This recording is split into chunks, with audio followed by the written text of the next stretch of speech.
नमस्कार, आप देखना शुरू कर चुके हैं खबरें अब तक और मैं हूं आपके साथ पवन शर्मा। खबरें अब तक में आज हम बात करेंगे सीएम योगी के पश्चिमी उत्तर प्रदेश में 2027 के महामुकाबले के किए शंखनाद की, ममता बनर्जी के भागे हुए विधायकों की, बिहार में खान सर की कोचिंग पर हुए हमले की और आखिर में बात करेंगे देश की राजधानी दिल्ली के उस मौत के कुएं की जहां भीषण आग ने 21 बेकसूर जिंदगियों को जिंदा जलाकर राख कर दिया। लेकिन इन सभी खबरों को विस्तार से जानने से पहले चलिए नजर डाल लेते हैं इस वक्त की टॉप हेडलाइंस पर।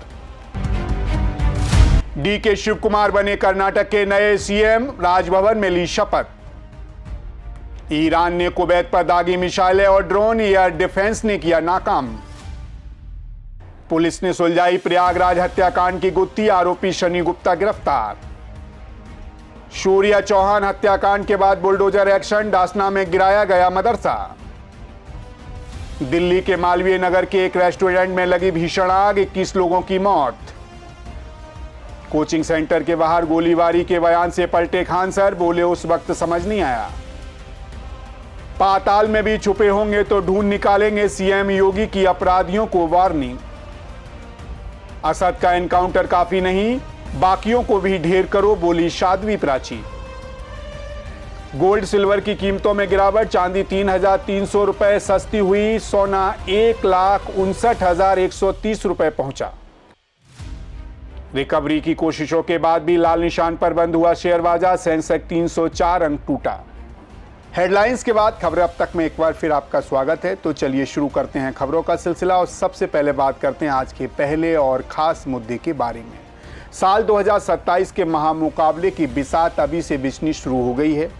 सूबे के मुखिया योगी आदित्यनाथ ने पश्चिमी उत्तर प्रदेश की धरती से वो हुकार भरी जिसने विपक्ष के खेमे में खलबली मचा दी। जी हां, बिजनौर की रैली में मुख्यमंत्री योगी आदित्यनाथ का ऐसा आक्रामक रूप दिखा कि उनके एक एक बयान पर सियासी गलियारों में भूचाल सा आ गया।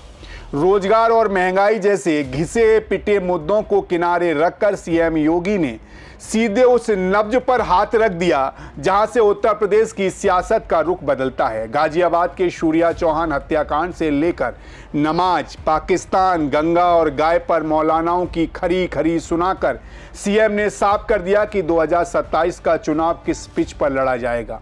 दोस्ती की आड़ में छुरेबाजी बर्दाश्त नहीं होगी और खर दूषण सामने हो तो सच तो उठाना ही होगा जैसे बयानों के पीछे योगी आदित्यनाथ की असली रणनीति क्या है। क्यों पश्चिमी उत्तर प्रदेश को मतने के लिए सीएम योगी ने अपने सबसे अचूक और आक्रामक दांव चल दिया है, आइए जानते हैं। मुख्यमंत्री योगी आदित्यनाथ जब पश्चिम उत्तर प्रदेश के बिजनौर में मंच पर आए तो उनके तेवर पूरी तरह से चुनावी मोड़ में थे। उन्होंने हाल ही में गाजियाबाद के खोड़ा में हुए चर्चित शौर्या चौहान हत्याकांड का जिक्र करते हुए अपराधियों को पाताल तक खदेड़ने की चेतावनी दे डाली।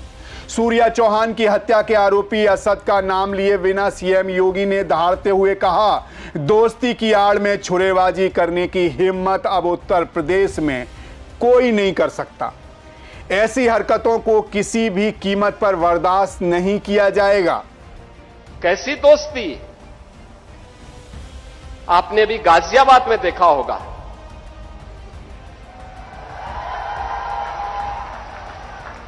दोस्ती की आड़ में छुरेबाजी स्वीकार्य नहीं और कतई स्वीकार्य नहीं होगा।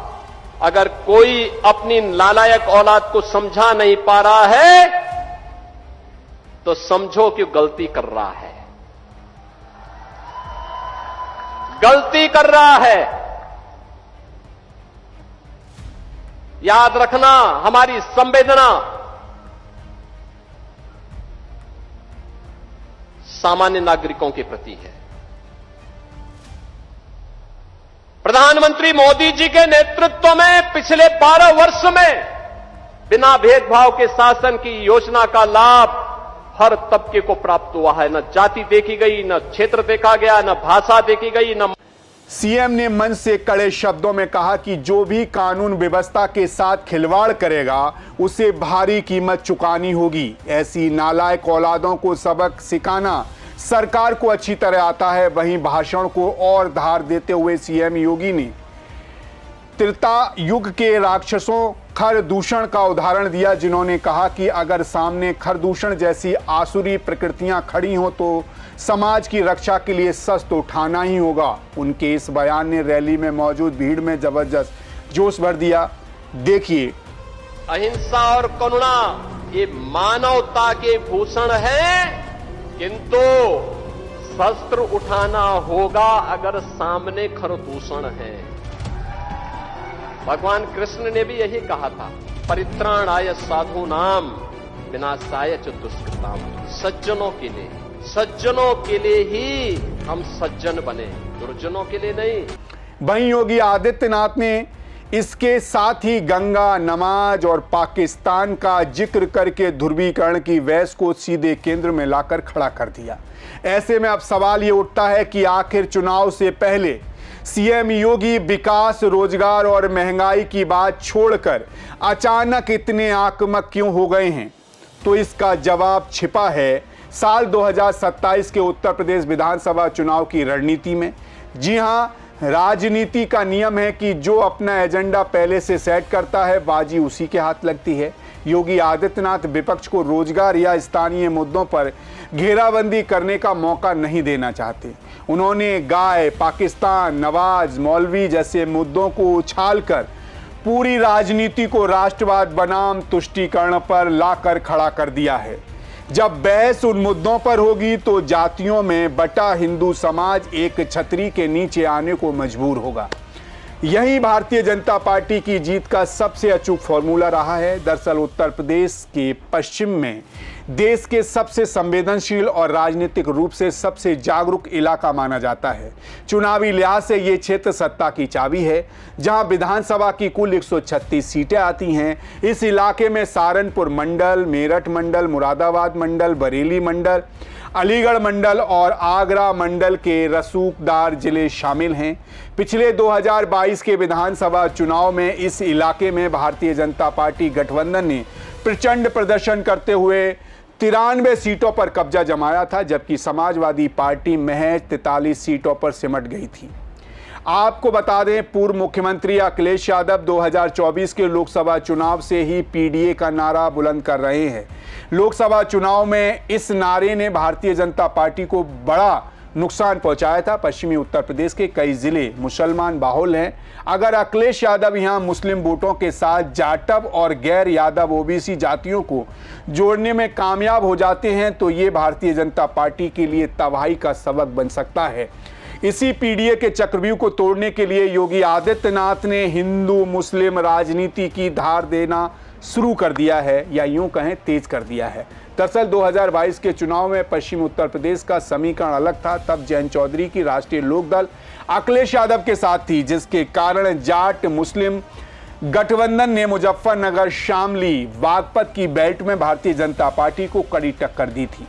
लेकिन अब पासा पलट चुका है। रालोद अब भारतीय जनता पार्टी के साथ एनडीए गठबंधन में है। जयंत चौधरी के साथ आने से जाट वोट बैंक सीधे भारतीय जनता पार्टी के खाते में शिफ्ट हो चुका है। अब भारतीय जनता पार्टी के पास जाट और गैर यादव ओबीसी और शहरी सवर्ण मतदाताओं का एक ऐसा अजय मिलान है, जिसके दम पर योगी 2027 में भी सपा को पूरी तरह हावी रहना चाहते हैं। या यूं कहें, सपा पे पूरी तरह आक्रामक और हावी रहना चाहते हैं। योगी का ये आक्रामक अंदाज इसी सामाजिक समीकरण को और ज़्यादा मजबूत और अटूट बनाने की सोची समझी कवायद है। जाहिर है, बिजनौर की धरती से मुख्यमंत्री योगी आदित्यनाथ ने जो चिंगारी छोड़ी है, उसकी तपिश अब पूरी यूपी की सियासत में महसूस की जा रही है। विकास की बातों से हटकर जब चुनावी रण में खरदूषण और असद की एंट्री होती है तो साफ हो जाता है कि 2027 का मुकाबला कितना तीखा और कितना कड़ा होने जा रहा है। अखिलेश यादव जहां अपने पीडीए के सोशल इंजीनियरिंग के भरोसे उत्तर प्रदेश में बड़ा उलटफेर करने का ख्वाब देख रहे हैं, वहीं योगी आदित्यनाथ ने हिंदुत्व को सख्त कानून व्यवस्था का ऐसा चक्रव्यूह रच दिया है जिसे भेदना विपक्ष के लिए लोहे के चने चबाने जैसा होगा। अब देखना दिलचस्प होगा कि क्या पश्चिमी उत्तर प्रदेश की जनता रोजगार के नाम पर वोट करेगी या फिर योगी के राष्ट्रवाद और आस्था के इस एजेंडे पर एक बार फिर मोहर लगाएगी। खैर, इसी के साथ खबरें अब तक में बढ़ते हैं। अगली खबर की तरफ। पश्चिम बंगाल की सियासत से इस वक्त जो खबर सामने आ रही है उसने पूरे देश में राजनीतिक गलियारों में भूकंप ला दिया है। खेला होवे का नारा देकर विरोधियों को पटकनी देने वाली ममता बनर्जी के पैरों के नीचे से आज खुद उनकी राजनीतिक जमीन खिसक गई है। 15 साल का अखंड साम्राज्य जो चुनाव हारते ही ढह गया था, लेकिन अब जो होने जा रहा है वो तृणमूल कांग्रेस के वजूद को ही मिटा देगा। जी हां, सत्ता हाथ से जाते ही ममता बनर्जी की पार्टी ताश के पत्तों की तरह बिखरने लगी। टीएमसी के अंदर ऐसा ज्वालामुखी फटा है कि पार्टी सीधे दो फाड़ होने की कगार पर आ खड़ी हुई है। निष्कासित विधायक ऋतव्रत बनर्जी और संदीपन साहा ने ममता और उनके भतीजे अभिषेक बनर्जी के खिलाफ सीधे बगावत का बिगुल फूंक दिया है। नंबर गेम ऐसा पलटा कि दीदी के पास अब सिर्फ मुट्ठी भर वफादार बचे हैं। ऐसे में सवाल है कि क्या ममता बनर्जी अपनी ही पार्टी में अल्पसंख्यक हो गई या असली टीएमसी अब बागियों का कब्जा होने जा रहा है। आइए जानते हैं बंगाल के सियासी ड्रामे की इनसाइड स्टोरी। पश्चिम बंगाल विधानसभा चुनाव में भारतीय जनता पार्टी के हाथों में करारी शिकस्त झेलने के बाद टीएमसी के भीतर का गुस्सा अब सड़कों से लेकर विधानसभा तक उबल रहा है। हाल ही में संपन्न हुए चुनावों में भारतीय जनता पार्टी ने 260 सीटें जीतकर ऐतिहासिक बहुमत हासिल किया और शुभेंदु अधिकारी मुख्यमंत्री बन गए, जबकि टीएमसी महज 80 सीटों पर सिमट गई। हार का झटका अभी कम भी नहीं हुआ था कि पार्टी के निष्कासित नेता बनर्जी ने विधानसभा के भीतर एक ऐसा बम फोड़ा जिसने ममता बनर्जी का पूरा खेमा दहल गया। बनर्जी ने दावा किया कि टीएमसी के 80 विधायकों में से 59 विधायकों का मजबूत समर्थन उनके पास है। इस नंबर गेम ने आधिकारिक तौर पर ममता बनर्जी को अपनी ही पार्टी में अलग थलग कर दिया। अगर ये आंकड़े सही हैं तो ममता बनर्जी के खेमे में अब केवल 21 वफादार विधायक ही बचे हैं। आपको बताते चलें, बंगाल विधानसभा चुनाव में आज सुबह से ही भारी हलचल देखने को मिली। बागी विधायक ऋषिव्रत बनर्जी के नेतृत्व में बागी गुट के करीब 20 से ज्यादा विधायक एक एक करके विधानसभा पहुंची। इन विधायकों में अरूप राय, शुली शाह, अक्रूर जमा और सबीना यास्मीन जैसे बड़े नाम शामिल थे। वहीं बागी विधायक सीधे विधानसभा अध्यक्ष रथेंद्र बोस से मुलाकात करने पहुंचे। दरअसल बागियों की सबसे बड़ी मांग यह है कि शोभनम देव चट्टोपाध्याय के बजाय पार्टी के किसी अन्य बेहद वरिष्ठ नेता को विधानसभा में नेता प्रतिपक्ष की जिम्मेदारी सौंपी जाए। बागी गुट ऋतव्रत बनर्जी को ही नया नेता प्रतिपक्ष बनाने पर अड़ा हुआ है। वहीं अगर ऋतव्रत बनर्जी का 59 विधायकों के समर्थन का दावा सही साबित होता है तो ये संख्या संविधान की 10वीं अनुसूची के तहत आवश्यक 2/3 बहुमत से कहीं ज़्यादा है। यानी कि इन विधायकों की सदस्यता पर कोई आंच नहीं आएगी, बल्कि ये लड़ाई सीधे शिवसेना एकनाथ शिंदे या एनसीपी के अजित पवार जैसे मामले में बदल जाएगी, जहां असली टीएमसी और पार्टी के चुनाव चिन्ह पर बागियों का दावा ठोंक दिया जाएगा।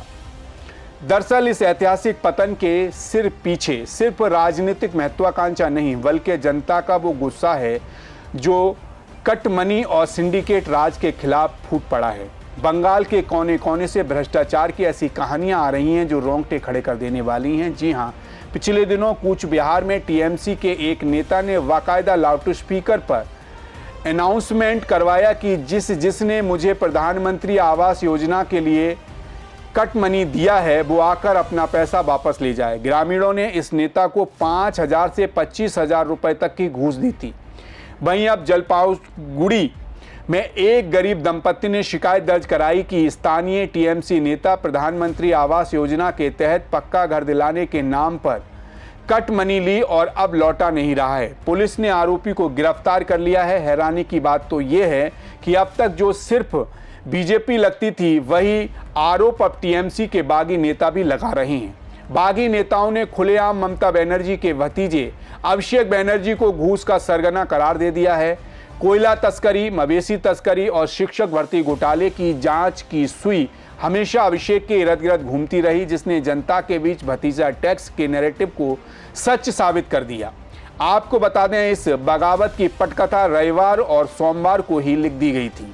ममता बनर्जी ने रविवार को अपने कालीघाट स्थित आवास पर सभी विधायकों की आपात बैठक बुलाई, लेकिन 80 में से सिर्फ 20 विधायक ही पहुंचे। 60 विधायकों का न आना दीदी के माथे पर चिंता की लकीरें खींचना था।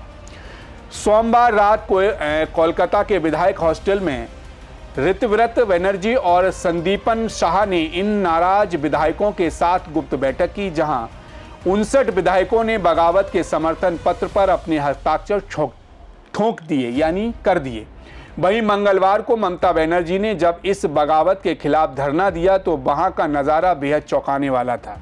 दीदी के इस प्रोटेस्ट से पार्टी के अधिकांश नेताओं ने दूरी बना ली। धरने पर सिर्फ 8 विधायक और 6 सांसद ही शामिल हुए। दरअसल ममता बनर्जी के खिलाफ इस तख्ता पलट के कमांडर ऋतव्रत बनर्जी का इतिहास बेहद दिलचस्प और वामपंथी पृष्ठभूमि का रहा है। वे पूर्व मुख्यमंत्री बुद्धदेव भट्टाचार्य के बेहद करीबी थे। सीपीएम ने उन्हें 2014 में राज्यसभा भेजा था, लेकिन 2017 में अनुशासनहीनता के आरोप में उन्हें पार्टी से निकाल दिया गया था। 2017 से 2020 तक उन्होंने राज्यसभा में निर्दलीय सांसद के रूप में काम किया। आरजी कर अस्पताल विवाद के बाद जब जवाहर सरकार ने राज्यसभा से इस्तीफा दिया तो ममता और अभिषेक बनर्जी खुद ऋतव्रत को टीएमसी में लाए और उन्हें विधानसभा चुनाव का टिकट दिया। हाल ही में ऋतव्रत और संदीपन शाह ने विधानसभा से जुड़े कथित सिग्नेचर स्कैंडल का मुद्दा उठाया, जिसे नाराज होकर ममता ने उन्हें पार्टी से निकाल दिया था। लेकिन यही दांव ममता पर उल्टा पड़ गया और निष्कासित होते ही ऋतव्रत ने पूरी टीएमसी को ही अपने पाले में खींच लिया। देखा जाए तो बंगाल की राजनीति का ये वो मोड़ है जहां से तृणमूल कांग्रेस की वापसी की राह बेहद धुंधली नजर आ रही है। जो ममता बनर्जी कल तक दिल्ली फतेह करने का ख्वाब देख रही थी, आज वे कोलकाता में अपनी पार्टी का नाम और निशान बचाने के लिए बेबस नजर आ रही हैं। अब गेंद पूरी तरह से विधानसभा अध्यक्ष और कानून के पाले में है। लेकिन एक बात तो साफ है कि अगर ममता बनर्जी ने अब भी बड़ा फैसला लेते हुए अभिषेक बनर्जी को किनारे नहीं किया और पुराने वफादारों को गले नहीं लगाया तो वो दिन दूर नहीं जब 15 साल तक बंगाल पर राज करने वाली तृणमूल कांग्रेस सिर्फ इतिहास के पन्नों में सिमट कर रह जाएगी। खैर, इसी के साथ खबरें अब तक में रुक करते हैं अगली खबर की तरफ। बिहार की राजधानी पटना का सबसे बड़ा एजुकेशन हब यानी कि मुसलहलपुर हाट कल रात गोलियों की तड़तड़ाहट, पत्थरों की बौछार और चीख पुकार से दहल उठा। देश के सबसे मशहूर और चहेते शिक्षक खान सर की कोचिंग पर अचानक दर्जनों हमलावरों ने धावा बोल दिया। रात के 10 बजे जब खान सर ऑनलाइन क्लास ले रहे थे तभी बाहर खूनी खेल शुरू हो गया। शुरुआत में खबर आई कि खान सर को निशाना बनाकर 8 से 10 राउंड फायरिंग की गई है, बम चले हैं और उनके गार्ड का सिर फोड़ दिया गया है। खुद खान सर ने ऑन कैमरा आकर दावा किया कि उन्होंने अपनी आंखों से गोलियां चलती हुई देखी थी, लेकिन सुबह होते होते इस महा ड्रामे में एक ऐसा ट्विस्ट आया जिसने सबको चकरा दिया। खान सर अपने ही बयान से पलट गए। पुलिस ने कहा कोई गोली नहीं चली और उधर पटना की एक और मशहूर ज्ञान बिंदु कोचिंग के डायरेक्टर को पुलिस ने हिरासत में लेकर पूछताछ शुरू कर दी है। आखिर क्या है इस खूनी कोचिंग बार के पीछे का सच? क्या वाकई खान सर को उड़ाने की धमकी दी गई थी या फिर ये सिर्फ 2 बड़े कोचिंग दिग्गजों के बीच नंबर 1 बनने की आपसी रंजिश का नतीजा है? आइए देखते हैं पटना के सियासी और शैक्षिक भूचाल की इनसाइड स्टोरी। इस पूरे मामले की सबसे बड़ी और पुख्ता कड़ियां अब सामने आ चुकी हैं। घटना स्थल का जो सीसीटीवी फुटेज सामने आया है उसने इस हिंसक झड़प की पूरी सच्चाई को बेनकाब कर दिया है। जी हां, फुटेज में साफ तौर पर देखा जा सकता है कि हमलावर पूरी तैयारी के साथ आए थे। वीडियो में ज्ञान बिंदु कोचिंग का सुरक्षा गार्ड अकेला नहीं बल्कि अपने साथ कई अन्य गुंडों और साथियों की फौज लेकर खान सर के कोचिंग परिसर में जबरन घुसता है। इसके बाद वहां मौजूद स्टाफ और छात्रों के साथ खुलेआम हाथापाई, बेरहमी से मारपीट और तोड़फोड़ का तांडव शुरू हो जाता है। ईंट पत्थर चलने लगते हैं और चारों तरफ अफरा तफरी मच जाती है। इसी हमले में खान सर के एक सुरक्षा गार्ड को बंधक बनाकर घसीटा गया और उसका सिर फोड़कर उसे अधमरा कर दिया गया, जिसे इलाज के लिए अस्पताल में भर्ती कराना पड़ा। वहीं इस पूरे कांड में सबसे बड़ा सस्पेंस खान सर के बयानों को लेकर बना हुआ है। मंगलवार देर रात घटना के तुरंत बाद जब मीडिया ने खान सर को घेरा तो उन्होंने बेहद आक्रामक अंदाज में बड़े दावे किए थे। खान सर ने कहा, रात 10 बजे हमारी ऑनलाइन बैच चल रही थी, तभी अचानक हमलावरों ने हमला बोल दिया। मैंने खुद अपनी आंखों से 8 से 10 राउंड गोलियां चलते देखा। यहाँ तब की बम भी चलाए गए। बगल के कोचिंग वाले ने 2 दिन पहले ही धमकी दी थी कि खान सर की कोचिंग को 2 दिन में उड़ा देंगे। उन्होंने इसके पीछे की वजह बताते हुए कहा कि हम बहुत कम फीस में गरीब बच्चों को पढ़ाते हैं और रिकॉर्ड तोड़ रिजल्ट देते हैं। इसी सफलता से चिढ़कर प्रतिद्वंदी कोचिंग वाले ने ये हमला करवाया है। सुनिए खान सर ने क्या कुछ कहा। बोल रहे हैं, अरे ये जो कोचिंग वाले हैं ये सभी फीस बढ़ाने के लिए आपको बोल रहे हैं? अभी इन लोग का बस यही है कि इतने कम फीस में नहीं पढ़ाया जाए और इतने हजारों संख्या में जो रिजल्ट आता है पूरी तरह से इतनी गोली चलाने लगे। 10 मिनट में ऐसा लगा कि जैसे अफरा तफरी होके रख गया यहाँ पर। 8-10 राउंड तो हम देखे हैं यहाँ पे, 8-10 राउंड हम देखे हैं, हमें क्या पता है।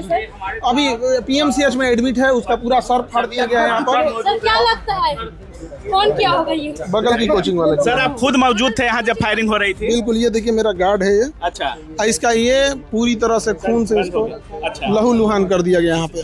तो गार्ड से क्या दुश्मनी थी? बस कि तुम ही खान सर को सब गार्ड है हमारा मार के रखता है। लेकिन जैसे ही पटना पुलिस ने मौके पर पहुंचकर जांच की और CCTV खंगाला तो पुलिस ने साफ कर दिया कि वहां कोई फायरिंग या बमबाजी हुई नहीं। इसके बाद खान सर के सुर बदल गए। सुबह मीडिया के सामने वे फायरिंग के सवाल से बचते दिखे और कहा, उस वक्त माहौल इतना तनावपूर्ण और अफरा तफरी वाला था कि कुछ ठीक से समझ नहीं आ रहा था। मैंने तो बस वही बात मीडिया से कही थी जो घबराए हुए सुरक्षा कर्मियों ने मुझे बताई थी।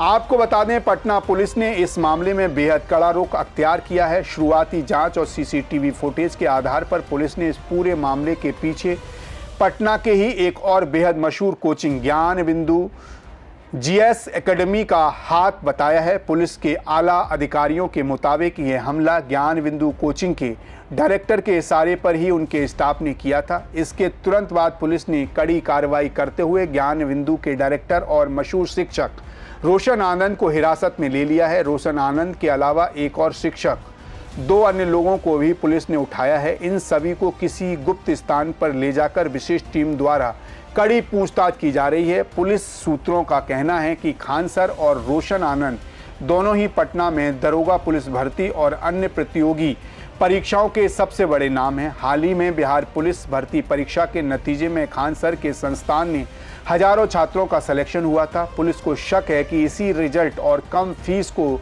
लेकर दोनों कोचिंग संस्थानों के बीच लंबे समय से चल रहा दबदबे का विवाद अब इस हिंसक मोड़ पर आ पहुंचा है। वहीं मंगलवार रात के इस हंगामे के बाद अब बुधवार सुबह जब मीडिया की टीम ग्राउंड जीरो यानी कि ज्ञान बिंदु कोचिंग स्थान पहुंची तो वहां का नज़ारा बदला हुआ था। डर और पुलिसिया कार्रवाई के डर से ज्ञान बिंदु कोचिंग को बुधवार के लिए पूरी तरह बंद कर दिया गया। वहां भारी संख्या में पुलिस बल तैनात था और छात्र सहमे हुए नजर आए। वहीं ज्ञान बिंदु कोचिंग के बचे कुचे स्टाफ ने खान सर के खेमे पर बड़ा पलटवार हमला किया। स्टाफ ने आरोप लगाया कि मंगलवार रात के हमले के बाद बुधवार सुबह खान सर के कोचिंग से जुड़े दर्जनों लोग लाठी डंडे लेकर उनके दफ्तर में घुसे और जमकर तोड़फोड़ की। उन्होंने दफ्तर की वॉशिंग पानी के पाइप तोड़ दिए और वहां ईंट पत्थर फेंके। स्टाफ का दावा है कि उनके लोगों ने खान सर की कोचिंग पर कोई हमला नहीं किया, उन्हें फंसाया जा रहा है।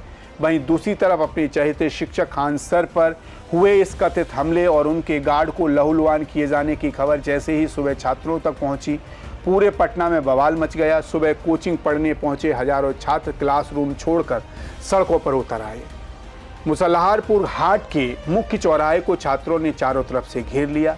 छात्रों ने हमलावरों के खिलाफ सख्त से सख्त कार्रवाई और खान सर को तुरंत पर्याप्त सरकारी सुरक्षा देने की मांग को लेकर जमकर नारेबाजी की। वहीं हजारों छात्रों के अचानक सड़क पर बैठ जाने के कारण पूरे मुसल्लहारपुर हाट और उनके आसपास के इलाकों की यातायात व्यवस्था पूरी तरह ठप हो गई। गाड़ियों की लंबी कतारें लग गईं। पुलिस को स्थिति नियंत्रित करने के लिए काफ़ी मशक्कत करनी पड़ी। देखा जाए तो पटना का मुसलहारपुर हाट, जो कभी गरीब और होनहार छात्रों के सपनों को उड़ान देने के लिए जाना जाता था, आज वो दो बड़े कोचिंग सेंटरों के अहंकार, रंजिश और वर्चस्व की जंग का अखाड़ा बन चुका है।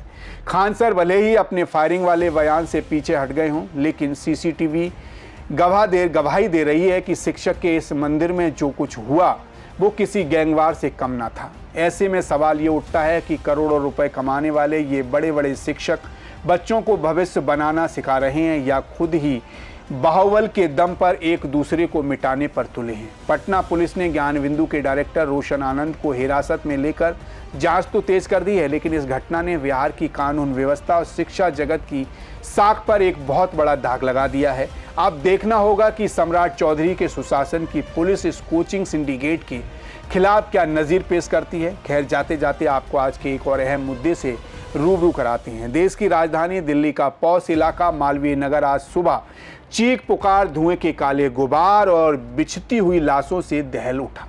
यहाँ के हौजरानी में स्थित होटल फ्लैशिंग स्टे में आज सुबह करीब 9 बजे ऐसी भीषण आग लगी कि पल भर में सब कुछ शमशान में तब्दील हो गया।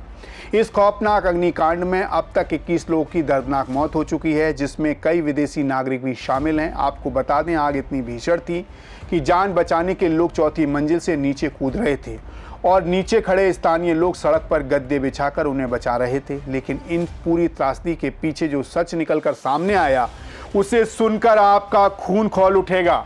ये सिर्फ एक हादसा नहीं, बल्कि चंद रुपयों के लालच में किया गया मर्डर है। जी हाँ, सिर्फ 6 कमरों के लाइसेंस पर धड़ल्ले से 25 कमरों का होटल चल रहा था।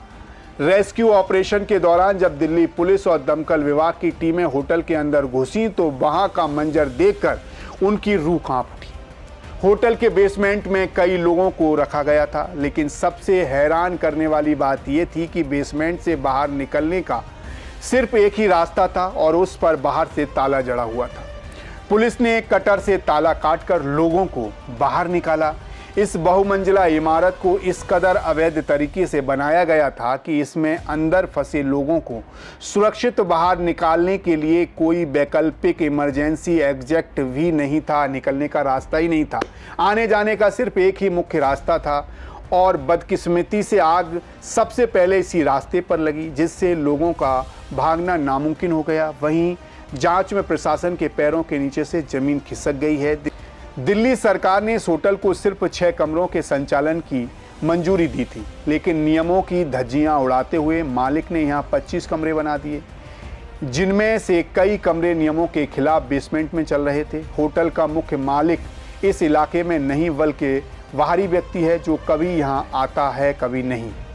पास में ही मैक्स हॉस्पिटल होने के कारण यहाँ इलाज कराने आने वाले मरीजों के तीमारदार और विदेशी पर्यटक आकर ठहरते थे, जिन्हें इस बात का अंदाज़ा भी नहीं था कि वे मौत की इमारत में कदम रख रहे हैं। वहीं भयंकर धुएं के बीच दमकल कर्मियों ने 3 अलग अलग दिशाओं से पानी की बौछार मारकर 35 से 37 लोगों को रेस्क्यू किया।